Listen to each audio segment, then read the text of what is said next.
Oke, salam dan salam sejahtera, dan saya ingin menjawablah kenyataan yang dibuat oleh beberapa individu melibatkan Yang Amat Berhormat Perdana Menteri berkenaan dengan isu kenyataan Datuk Seri Anwar Ibrahim meminta nombor telefon kepada seorang pelajar. Dan saya dah lihat video ini dan saya harap kawan-kawan juga tonton video ini. Jom kita tonton dulu video ini. Soalan saya pertama adalah, adakah Datuk Seri yakin bahawa Malaysia mampu menjadi first world class pada masa hadapan? Dan apakah langkah yang sepatutnya pihak kerajaan dan kami para generasi muda perlu lakukan supaya Malaysia berada selari dengan negara-negara yang maju? Soalan kedua saya adalah, saya pernah terbaca di media online menyatakan bahawa ringgit Malaysia sedikit merosot peratusannya. Dan ini memberi impak kepada kejatuhan nilai ringgit Malaysia. Apakah tindakan pihak kerajaan dalam memulihkan kembali nilai mata wang negara? Terima kasih. Baik, terima kasih. Wah, saya bangga dengan Adriana ni. Tingkatan 6 pun hanya soalan begitu kemas.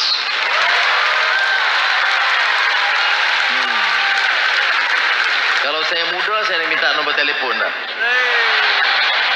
Datuk Seri tak dapat bagi kat saya. Okey, bergurau je. Azizah selalu tonton ni. Daripada video yang kita tonton ini, kita ada dua perkara yang harus kita lihat. Yang pertama positif, yang kedua negatif. Jika kita lihat daripada sisi positif, maka dia akan jadi positif. Kalau kita lihat daripada sudut negatif, dia akan jadi negatif. Maka saya lihat dua kenyataan yang dikeluarkan oleh Kepimpinan Bersatu, iaitu Sasa Lydia Abdul Latif, yang juga sebagai pengerusi Biro Undang-Undang Perlembagaan Bersatu, melihat daripada sisi negatif, bukan positif. Dan saya juga lihat daripada kepimpinan muda, iaitu Amira Aisyah Abdul Aziz, yang mana beliau mewakili timbalan Presiden Muda. Beliau juga memberi pandangan bahawa menggesa PM mohon maaf kerana minta nombor telefon pelajar wanita. Ini pada saya lihat daripada sisi positif ya. Perdana Menteri bersama dengan pelajar, yang mana Perdana Menteri juga ada sebut nama Datuk Seri Wan Azizah, yang mana isterinya juga menonton rancangan itu. Dan kalau kita mengambil semua perkara bahawa ini adalah seksis dan perkara seperti itu, kita lihat seolah-olah menjatuhkan martabat wanita. Saya lihat Datuk Seri Anwar Ibrahim tidak ke arah itu. Kita lihat apabila pelajar tingkatan 6 ini dalam video telah pun memberi soalan kepada Datuk Seri Anwar Ibrahim berkenaan dengan hala 7 negara, dan kita lihat Datuk Seri Anwar Ibrahim mengambil take note yang mana beliau catat. Kita lihat ya, ramai Perdana Menteri kita yang ada di negara ini, mereka akan menjawab soalan orang, tetapi mereka tidak catat apa yang sebenarnya. Dan pada saya, Perdana Menteri yang ada hari ini sangat fokus dengan soalan-soalan rakyat. Apalagi dengan soalan-soalan pelajar ini tadi. Maka dalam isu beliau berseluruh yang menyebut meminta nombor telefon pelajar itu. Dan beliau juga kata jangan serius dan itu hanya gurauan. Maka kita sebenarnya jangan mengambil satu pandangan itu satu yang sangat seksis ataupun seolah-olah menjatuhkan martabat wanita. Ini masalah rakyat di negara kita ini, terutamanya golongan muda, yang saya lihat juga daripada Parti Bersatu ini sendiri, yang menggunakan isu ini untuk dipolitikkan. Kalau untuk Parti Bersatu lah ya, kalau timbalan pengurusi Biro Undang-Undang Perlembagaan Bersatu ni, iaitu Sasa Lydia Abdul Latif ni, yang buat kenyataan, tak apa, saya boleh katakan ini sebagai satu serangan politik untuk melihatkan bahawa keburukan kepada Yang Amat Berhormat Perdana Menteri. Tetapi mereka juga harus melihat bahawa adakah mereka ini benar-benar memperjuangkan nasib rakyat, nasib pelajar, nasib wanita. So tak payahlah Sasa Lydia Abdul Latif ni konon-konon nak menjadi hero di Malaysia ni dalam isu nak menceritakan banyak perkara. Sewaktu Tan Sri Medi Yassin menjadi Perdana Menteri, mana kamu? Hari ini kamu seolah-olah nak meloncat. Yang keduanya, saya nak menjawab isu yang dikeluarkan oleh timbalan Presiden Muda lah ya. Saya respect kepada Presiden Muda ni kerana suara mereka yang lantang, dan saya mengambil positif dan negatif daripada kenyataan ini. Tetapi untuk beliau mendedahkan agar kerajaan yang ada ini terdedah dengan serangan, terutamanya kita dah tengok pemimpin bersatu menyerang Datuk Seri Anwar Ibrahim dengan seolah-olah Datuk Seri Anwar Ibrahim mengeluarkan perkataan yang seksis, mungkin lucah juga.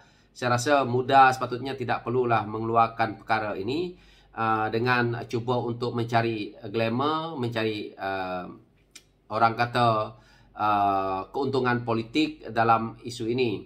Dan saya daripada sisi lainnya, saya nak beritahu lah dekat pimpinan muda. Kalau kamu rasa kerajaan yang ada hari ini, pimpinan Datuk Seri Anwar Ibrahim, kamu tidak setuju, saya rasa muda keluar je lah daripada komponen kerajaan yang ada hari ini. Tak payah nak meloncat-loncat macam ni. Dan saya melihat, itu saya kata, saya masih respect dengan pimpinan dia. Tapi daripada pemimpin seperti timbalan presidennya ini dan yang lain-lain, perlu jaga sikitlah mulut ya. Kamu orang saya tengok masih muda.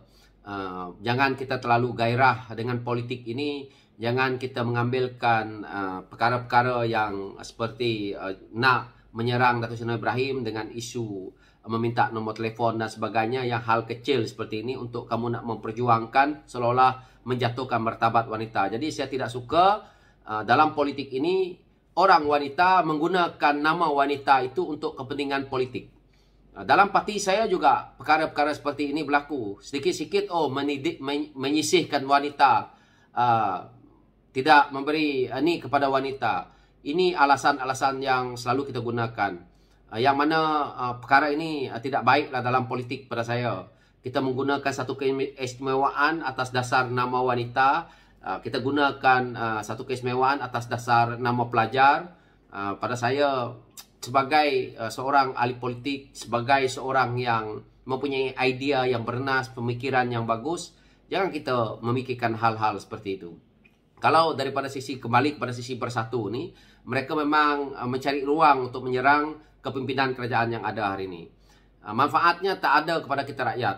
Apa dia manfaat Parti Bersatu yang selama ini duduk dalam kerajaan? Adakah Tan Sri Muhyiddin Yassin pernah berdepan dengan pelajar? Apakah Tan Sri Muhyiddin Yassin pernah memberi kata nasihat ataupun yang terbaik hala tuju pelajar dalam ataupun membuat satu perkara seperti Datuk Seri Anwar Ibrahim buat? Boleh memberi soalan kepada pelajar untuk mereka bersuah muka, ataupun mereka boleh saja memberi soalan-soalan ringkas yang terus dijawab langsung daripada Datuk Seri Anwar Ibrahim itu sendiri. Ini tidak pernah berlaku sebenarnya. Jarang-jarang, mungkin ada, tetapi jarang Perdana Menteri yang mampu untuk membuat perkara-perkara ini. Jadi saya harap muda kena fikir, jangan kita nak menyerang saja. Dan saya lihat Amira ni pun masih muda dan tidak perlulah kita nak berpolitik ikut sekali jejak yang menggunakan kuasa-kuasa. Nanti guna orang muda, menggunakan wanita untuk ke politik. Kerana negara ini memerlukan semua pihak. Dan Datuk Seri Anwar Ibrahim pun, kalau kita tengok daripada video itu tadi, tidaklah orang kata seksis ataupun pada saya ya, dan ataupun seolah-olah perkara ini akan betul-betul terjadi.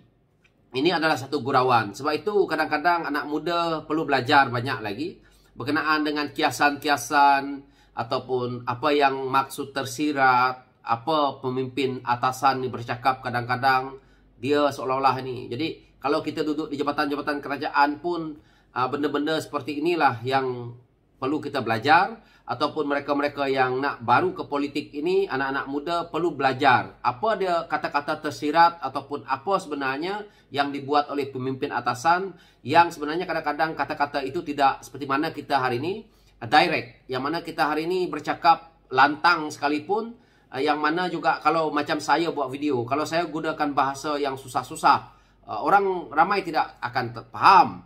Jadi dalam berbicara itu caranya bermacam-macam. Maka itu mungkin cara Datuk Seri Anwar Ibrahim yang membuatkan hadirin di situ tidak pun merasa janggal, ataupun moderator yang ada pun malah menjawab bahawa kalau Datuk Seri Anwar Ibrahim dapat nombor telefon, nanti passing ke saya. Maka di situ hanya satu lawak, satu jenaka yang boleh membuatkan mungkin hadirin ataupun pelajar-pelajar di situ merasa tidaklah membosankan. Jadi jangan ini perkara nak di negatifkan. perkara kalau kita terus pandang negatif, dia akan jadi negatif. Jadi jangan pemimpin muda mentang-mentang kamu timbalan presiden muda, jangan rasa bahawa kamu sudah hebat sangat di politik dan kamu sewenang-wenangnya lah. Ini perkara bukan main-main. Kalau nanti kamu nak jadi pemimpin nanti, kamu mampu ke seperti Datuk Seri Ibrahim? Jadi fikir-fikirkan, jangan kita ikut sedap mulut kita. Hari ini kalau Datuk Seri Ibrahim tak jadi Perdana Menteri, siapa lagi yang kita boleh harapkan? Nak harap Tan Sri Abdul Hadi Awang, nak harap Tan Sri Miri Yassin? Apakah muda macam ni? Jadi muda ni kadang-kadang pun celupar. So jaga-jagalah. Saya Sadik sendiri pun benda-benda macam ni pun harus tengok ke depan. Jangan terlalu lantang, tetapi sebenarnya akan memakan diri kita. Jangan fikirkan nak kembangkan parti kita tetapi menyusahkan parti lain. Kalau kamu nak kembangkan parti kamu menyusahkan komponen parti yang ada, kamu pergi silakan duduk dalam Perikatan Nasional. Yang ada pun tidak menguntungkan, yang tidak ada pun tidak menguntungkan. Kena fikir, parti muda bukan sekuat mana. Dulu kata ada gelombang mana, tak ada, lepas tu bertelagah kerusi dengan PKR. Ini adalah satu sikap yang tidak baik pada saya. So itu saja ulasan saya. Sekian, terima kasih. Thank you.